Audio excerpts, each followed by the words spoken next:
आज की इस वीडियो में मॉन्टेग्यू चेम्सफोर्ड अधिनियम के पारित होने के रीजन के बारे में चर्चा करेंगे। साथ ही जानेंगे कि 1919 भारत सरकार अधिनियम जो है वो 1919 जो पारित हुआ उसके रीजन क्या है। ठीक है, तो ये वीडियो काफ़ी इम्पोर्टेंट है, तो इस वीडियो को लास्ट तक देखिए और आप नए हैं तो इस चैनल को सब्सक्राइब करना ना भूलें।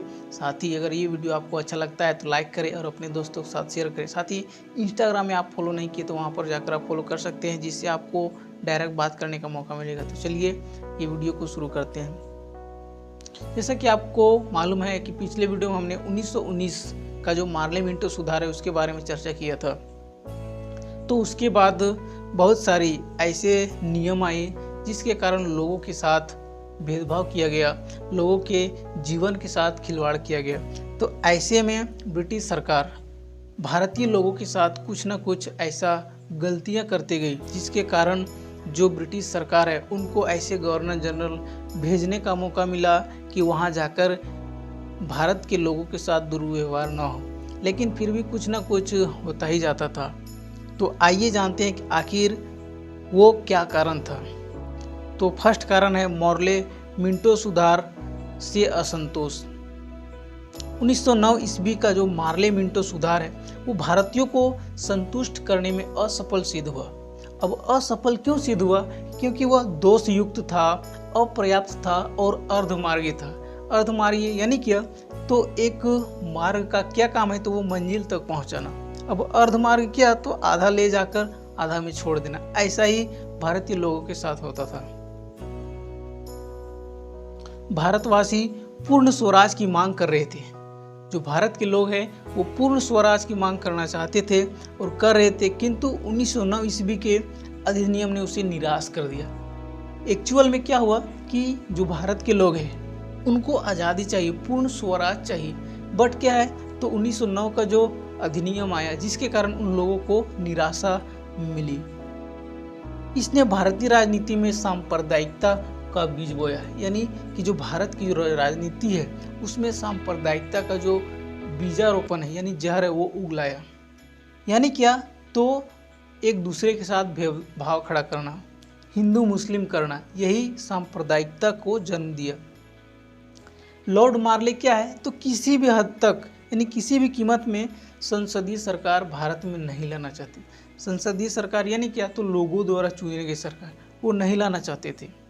इसके कारण क्या है, अगर वो लाते तो प्रजा के लिए काम करना पड़ता, लेकिन वो संसदीय प्रणाली नहीं लाना चाहते थे। निराशा ने भारतीयों के ब्रिटिश विरोध की ओर भी उग्र बढ़ा दिया और इस तरह क्या है कि जो भारतीय ब्रिटिश विरोध मतलब ब्रिटिश सरकार के विरोध उग्र कर दिया, यानी लोगों का जो भावना है वो तेज हो गया और विरोध करने के लिए चालू कर दी। सुधारों के लिए उनका आंदोलन तीव्रता बढ़ता गया, यानी कि मुझे कुछ सुधार करना है, हमारे आपने जो नियम बनाए वो गलत है, उसको सुधारना है। तो इसके लिए क्या है कि हमारी आंदोलन तीव्र करते गए लोग, भारतीय लोग। नेक्स्ट रीजन है सरकार की दमनात्मक नीति। जो मॉन्टेग्यू चेम्सफोर्ड अधिनियम आया उसके जो रीजन है उसमें दूसरा रीजन क्या है तो सरकार की दमनात्मक नीति। सरकार की नीति न तो उदारवादियों को खुश कर सकी और ना ही उग्रवादियों को कुचल सकी। अब यहाँ पर देखते हैं कि जो सरकार ब्रिटिश सरकार ने जो नियम लाया उससे क्या है, जो भी नीति लाई उससे ना उदारवादियों को खुश कर सकी और ना ही उग्रवादियों को कुचल सका। इसके विपरीत सरकार की दमनकारी नीति एवं कार्यों ने राष्ट्रीय आंदोलन को और भी बढ़ा दिया। और इस तरह देख सकते हैं कि ये जो नीति आई इससे क्या है कि भारतीय आंदोलन को और भी ऊंचा यानी तीव्र बढ़ा दिया और देश में आतंकवाद को फैलाने में सहायता दिया। और इस तरह क्या है तो आतंकवाद को और भी फैलाने में बढ़ावा दिया। आतंकवादी गतिविधियां बढ़ने लगी, जैसे राजनीतिक हत्या, डकैतियां तथा बम कांड बहुतायत में होने लगी। और इस तरह की जब किसी भी क्षेत्र में होता है तो वहां पर सरकार ने भारतीयों को संतुष्ट करने का प्रयास किया, यानी डकैतियां चालू हो गई, राजनीतिक लोगों को मारना चालू हो गया, आतंकवादी क्षेत्र बढ़ गया। तो इससे क्या है कि सरकार जब को पता चलता है तब वो क्या करता है तो लोगों को संतुष्ट करने के लिए कुछ प्रयास करते हैं और वही प्रयास था ये। नेक्स्ट रीजन है भारतीयों की दूसरी शिकायतें और भारतीय लोगों की और भी कुछ शिकायतें थी ब्रिटिश सरकार के खिलाफ। तो ब्रिटिश सरकार से भारतीयों की अन्य शिकायतें भी थी, जो विकेंद्रीकरण आयोग और 1912 के लोक सेवा आयोग ने भारतीयों को केवल निराश कर दिया। जो लोक सेवा आयोग था 1912 में, वो और विकेंद्रीकरण, इन दोनों ने लोगों को निराश किया। साथ ही अस्त्रों के लाइसेंस, यानी आप जो अस्त्र यूज करते उसका लाइसेंस देने के मामले में अंग्रेजों ने भेदभाव की नीति अपनाई। एक्चुअल में क्या हुआ कि जो भारतीय लोग अपना अस्त्र शस्त्र का यूज करते थे उसके लाइसेंस देने में जो ब्रिटिश सरकार के लोग थे वो भेदभाव करना चालू कर दिए, जिसके कारण लोगों में काफ़ी निराशा उत्पन्न हुआ। साथ ही अफ्रीका एवं अन्य ब्रिटिश उपनिवेशों ने भारतीयों के साथ दुर्व्यवहार बदस्तूर जारी किया। यानी ऐसे अन्य लोग भी जो थे अफ्रीका के या फिर अन्य ब्रिटिश उपनिवेश के जो लोग थे वो भारतीयों के साथ दुर्व्यवहार करना चालू किए। इन सभी रीजन के कारण भारतीयों की अंग्रेज विरोधी भावनाओं को और भी भड़काया और ऐसे अनेक रीजन थे जिसके कारण भारतीय लोग काफ़ी भड़क गए और ब्रिटिश का विरोध करना चालू किए। नेक्स्ट रीजन है लॉर्ड क्रो की नीति से भारतीयों को निराशा। नेक्स्ट रीजन क्या है, तो लॉर्ड क्रो की नीति से भारतीयों को निराशा। नए भारत सचिव लॉर्ड क्रो के अप्रगतिवादी एवं अनुदारवादी दृष्टिकोण से भारतीयों को बहुत निराशा हुई। जो भारत के सचिव थे लॉर्ड क्रो, वो क्या है, तो अप्रगतिवादी यानी प्रगति के क्षेत्र में हमें नहीं जाना है। अनुदारवादी दृष्टिकोण से भारतीयों को काफ़ी नुकसान हुआ, यानी निराशा हुई और भारतीयों को आशा थी कि अंग्रेज उन्हें स्वशासन का अधिकार देंगे, किंतु लॉर्ड क्रो ने इसके विरुद्ध में अपने विचार को व्यक्त किया। यानी भारतीयों को लगता था कि ये जो नीति है, यानी जो अंग्रेज है वे हमें स्वशासन का अधिकार देंगे, यानी खुद का हमें अधिकार जो है वो हमें मिलेगा, लेकिन ऐसा लॉर्ड क्रो ने नहीं दिया, उसके विरुद्ध में विचार व्यक्त किया। नेक्स्ट रीजन है सरकार के प्रति मुसलमानों के रुख में परिवर्तन। जो सरकार थी उसके प्रति मुसलमानों के रुख में परिवर्तन। शुरू से ही सरकार का झुकाव मुसलमानों की ओर था। जब भारत में विदेशी सरकार यानी ब्रिटिश सरकार इन किया, तब से मुसलमानों के क्षेत्र में यानी मुसलमानों की ओर उनका झुकाव काफ़ी था। इसीलिए उसने मुसलमानों को बहुत प्रोत्साहित किया और 1909 में का जो अधिनियम था उन्हें और भी आकर्षित करने के लिए एक कदम था।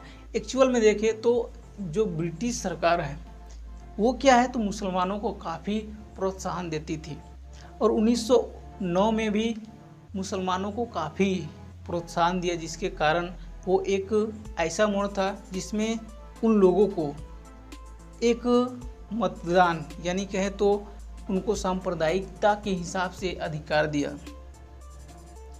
और किंतु 1909 ईस्वी के बाद कुछ ऐसी घटनाएं घटी जिससे ब्रिटिश सरकार के प्रति मुसलमानों का जो मोह है वो भंग हो गया। और जब 1909 में एक ऐसी घटनाएं घटी जिसके कारण क्या है, तो ब्रिटिश सरकार के प्रति मुसलमानों का जो मोह है वो भंग हो गया। यानी मुसलमान चाहते थे कि ब्रिटिश हमारा सहयोग करते हैं, तो वो अब ख़त्म हो चुका 9 के बाद, ऐसा कुछ घटना घटी थी। ठीक है।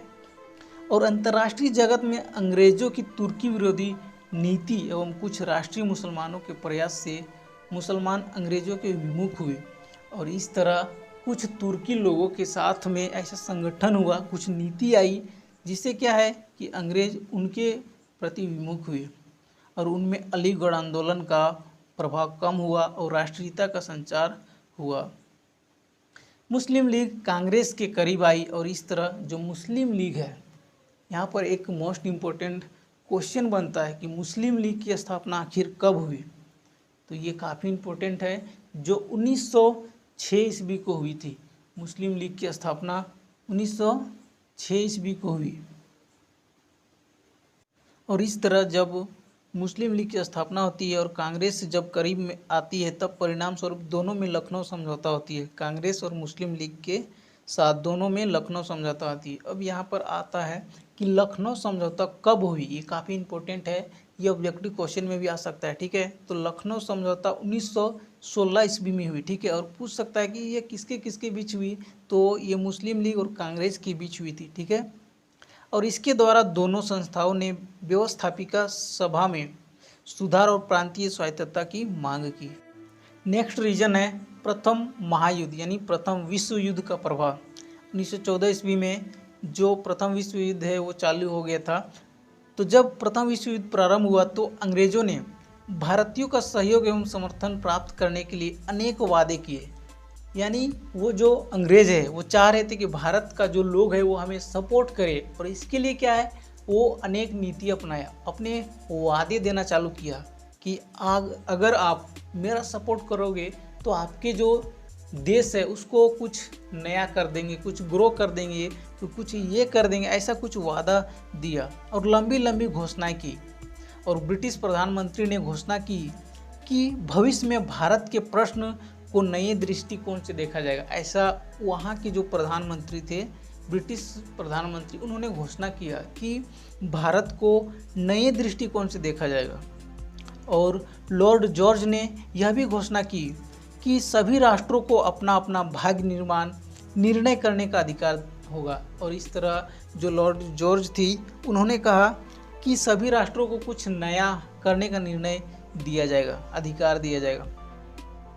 चूँकि ब्रिटिश सरकार बार बार इस बात पर जोर दे रही थी कि जनतंत्र की रक्षा करने तथा पराधीन राष्ट्रों को आत्मनिर्णय करने का अधिकार देने के लिए वह युद्ध कर रही थी, और इसीलिए भारतीयों को यह आशा हुई कि युद्ध के पश्चात उन्हें स्वशासन का अधिकार मिलेगा, प्राप्त होगा। लेकिन युद्ध काल में भारतीयों ने कमजोर राष्ट्रों की दुर्गति देखी और स्वतंत्रता तथा स्वशासन का महत्व समझा, और इस प्रकार प्रथम विश्व युद्ध ने उनमें राष्ट्रीय जागरण एवं चेतना का संचार किया। और इस तरह जब प्रथम विश्व युद्ध होने लगा तब क्या है कि भारत के लोगों ने देखा कि कमज़ोर देश किस तरीके से दुर्गति की स्थिति देखकर उनमें स्वतंत्रता यानी स्वशासन, खुद के अंदर की जो क्वालिटी है उसको समझा। उसके बाद उनके अंदर जागृति निर्माण हुआ, जागरण चेतना का संचार हुआ, और वे लोगों के सपोर्ट के कारण फिर से ब्रिटिश सरकार के विरुद्ध खड़ा हुए। नेक्स्ट रीजन है गृह शासन आंदोलन।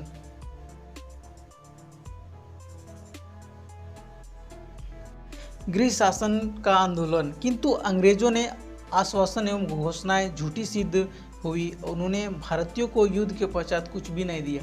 यानी पहले ही हम बात कर चुके हैं कि अंग्रेज ने ऐसा झांसा दिया, आश्वासन दिया कि हम ये देंगे वो देंगे, लेकिन ऐसा कुछ भी नहीं हुआ। युद्ध के बाद कुछ भी नहीं मिला, और इसीलिए श्रीमती एनी बेसेंट के नेतृत्व में भारतीयों ने गृह शासन आंदोलन होम रूल मूवमेंट चलाया। दरअसल तिलक ने भी इसमें सक्रिय भाग लिया। होम रूल मूवमेंट में सरकार ने दमनकारी उपायों का सहारा लेकर इस आंदोलन को तो कुचल दिया, किंतु इस आंदोलन ने भारतीयों में राष्ट्रीयता, एकता एवं चेतना की जो भावना है वो चरम सीमा पर पहुंच गया। अब क्या है कि होम रूल मूवमेंट, ये जो काफ़ी इम्पोर्टेंट है कि पूछ सकता है ऑब्जेक्टिव क्वेश्चन में कि होम रूल मूवमेंट कब लाया गया था। ये 1916 में इसको भी लाया गया था, ठीक है। अब नेक्स्ट रीजन देखते हैं। तो नेक्स्ट रीजन क्या है, तो मेसोपोटामिया की घटना। जो मेसोपोटामिया में जो घटना घटी वो रीजन है मॉन्टेग्यू चेम्सफोर्ड के आने का। मेसोपोटामिया की जो घटना है वो भारत के संवैधानिक विकास के इतिहास को अत्यधिक प्रभावित करता है। यानी जो मेसोपोटामिया की जो घटना है वो भारतीय संविधान का जो डेवलपमेंट हो रहा था तो उस समय एक महत्वपूर्ण प्रभावित किया है।